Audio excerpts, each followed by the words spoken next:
Ô Dani, então vamos falar um pouco sobre doenças emocionais. Às vezes as pessoas têm problemas, né, que ela não consegue desenvolver funções, né, tanto no trabalho ou nas relações dela, de amizade, relacionamento, familiar, porque ela tem um bloqueio, né, uma doença emocional e às vezes não sabe, né?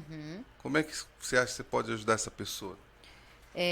Hoje, ainda bem, né, que está sendo mais aberto isso. Hoje existem duas campanhas muito fortes que acontecem ao ano que eu acho que incentivam muito, que é o Janeiro Branco, que é exatamente o combate à saúde mental, e em Setembro Amarelo, que é o mais conhecido, né, que acaba abordando muito depressão e suicídio.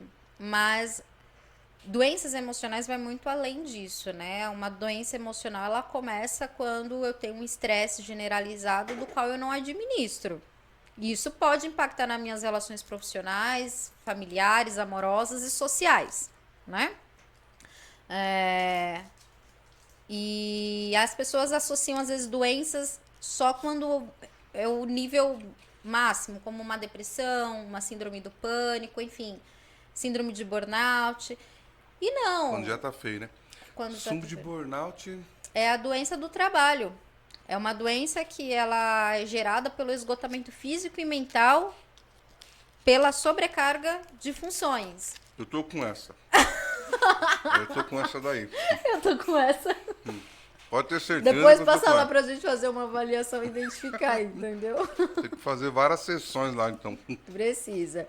Mas assim, a gente tá falando aí já de um caso clínico instalado. E não precisa chegar a esse ponto. A gente consegue já identificar e tratar quando a pessoa já apresenta ansiedade. Então, assim, a ansiedade não é só você ficar agitado à espera de que algo aconteça. A ansiedade, por exemplo, ela gera gastrite, ela gera falta de ar. A ansiedade, ela gera constipação ou intestino E a solto. pessoa pode achar que é Covid, né? Por quê? É verdade, vocês dão risada, mas eu vou dar um exemplo de casa, né? A minha esposa, ela tinha, né? Várias crises assim de ansiedade. Depois que ela começou a passar na caminho da terapia, passou, né? Com certeza, Tá melhorou vendo aí, ó? muito, né? Que trabalhar com comércio não era a área dela, então minha esposa ela é uma guerreira, mulher, eu tiro o chapéu para ela. Não era a área dela, ela também é uma pessoa de escritório, né? Sempre foi. E ela foi pro comércio que é Sofre. faca na caveira. Vixe, ela sofre, né? Porque não é Então o perfil. ela desenrolou ali síndrome do pânico, ansiedade, diversas coisas. E quando saiu essa doença da Covid, todo mundo, na verdade, ficou em pânico. Eu não É. fiquei, não. Falei, pra mim é mais uma doença, vamos lá, bora, taca o pau, bola pra frente. Já ela não, ela aflorou essas crises nela, né? E ela foi fazer exame de Covid e tudo. E o Nada. médico falou, é só ansiedade sua, só isso.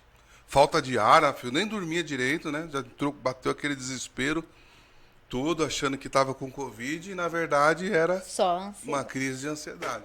Sensação de morte, visão turva. E outra coisa, ansiedade, ela também ela se materializa em forma, às vezes, de sintomas e, às vezes, sinais pelo corpo. Então, manchas roxas, alergias, coceiras, queda de cabelo, pele manchada, enfim, inúmeros podem ser os sintomas de uma pessoa que está com ansiedade. Cada um vai se comportar de um jeito, não existe uma regra. Eu, por exemplo, quando eu fico ansiosa, aparecem várias manchas roxas no meu corpo, parece que eu tomei uma surra.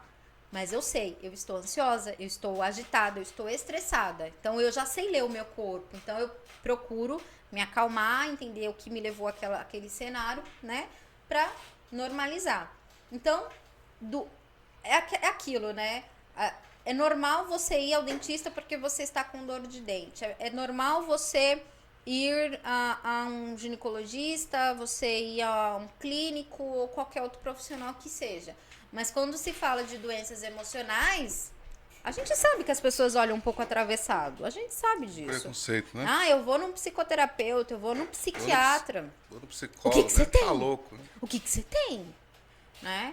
Então, Ainda bem Eu que... lembro no meu tempo de escola, na quinta série também, quinta, sexta série, eu lembro que tinha uma menina lá que ela fazia consultas no psicólogo, sempre.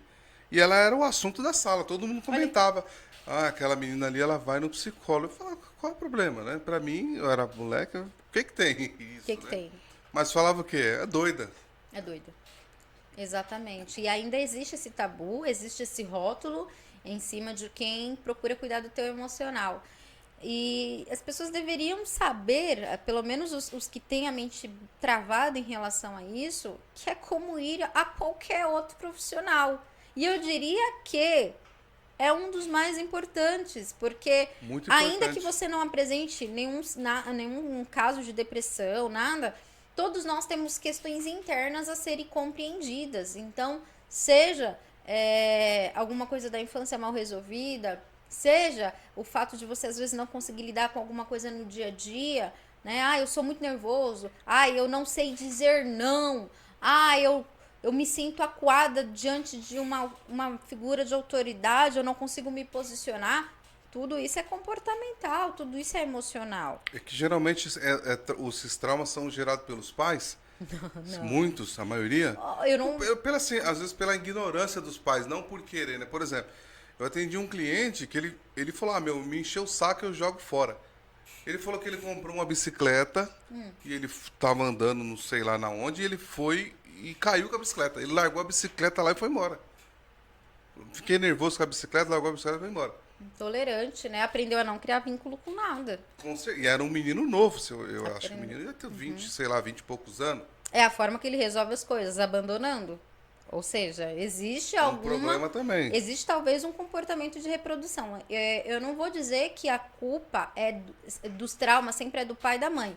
Logicamente, a maioria dos traumas É por causa da referência, assim, né? vem do contexto familiar, Sim. sim, de convivência, mas exatamente porque é onde você cresce, é onde você cria ali as suas primeiras conexões com o mundo, né? Então, meu pai tinha X comportamento e minha mãe tinha X. Obviamente que eu vou absorver aquilo primeiro, mas aí a gente vai pro mundo. Então, hoje as crianças vão mais cedo para a escola, mas na minha época as crianças iam com 7 anos, 6 anos. E aí a gente começava a experimentar o mundo. E ali a gente tinha também Bullying. outras situações de experiências em relação onde poderia gerar trauma.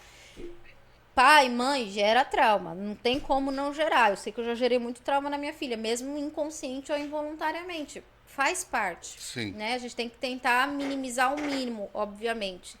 Mas a sociedade, as convivências, as relações em si também causam, né? Muitos traumas e não é só culpa dos pais, né?